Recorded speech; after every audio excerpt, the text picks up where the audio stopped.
সরকারি টাকায় মন্দির কেউ হয় হিন্দুরা চায় না। আমরা রাম মন্দির বানিয়েছি হিন্দুদের টাকায়, সরকারি টাকায় মন্দির হয় না।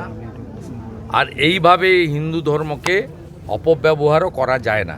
আর মমতা ব্যানার্জি হিন্দু বিরোধী, প্রত্যেকটা হিন্দু জানে। তিনি হিন্দু ধর্মকে গন্ধা বলেছিলেন, মহাকুম্ভকে মৃত্যু কুম্ভ বলেছিলেন। রাম মন্দির উদ্বোধনের দিন তিনিই একমাত্র রাজনৈতিক নেত্রী যিনি মিছিল করেছিলেন রাম মন্দিরের বিরুদ্ধে।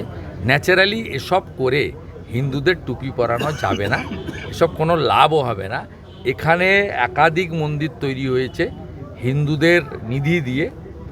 এখানে বালাজির নতুন করে মাটিগাড়াতে একটা বড় মন্দির তৈরি হচ্ছে, সেটাও হিন্দুরা সংগৃহীত অর্থে।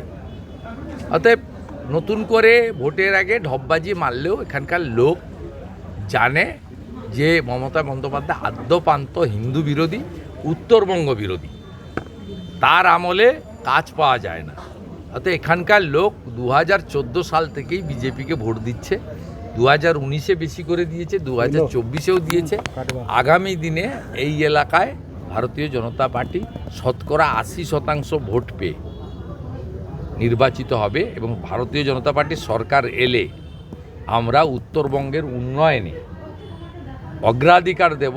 আমাদের স্লোগান এটাই থাকবে, বন্ধ চা বাগান খুলতে হবে, পাহাড়ে তরাইতে ডুয়ার্সে ট্যুরিজমকে অগ্রাধিকার দিতে হবে, স্বাস্থ্য শিক্ষার পরিষেবা বাড়াতে হবে, আইআইটির মতো এইমসের মতো অর্গানাইজেশন এখানে আনতে হবে, বর্ডারকে আরও সুরক্ষিত করতে হবে যাতে অবৈধ অনুপ্রবেশকারী না আসতে পারে।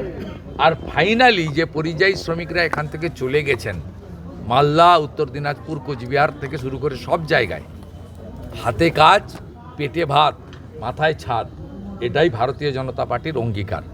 বিরাট এমএসএমইর সুযোগ রয়েছে, আনারস, ভুট্টা, চা বাগান ও নানা ধরনের আমসহ মালদা এলাকায়, গৌড় এলাকায় নানা সুযোগ রয়েছে হর্টিকালচার প্রসেসিংয়ের, এমএসএমইর।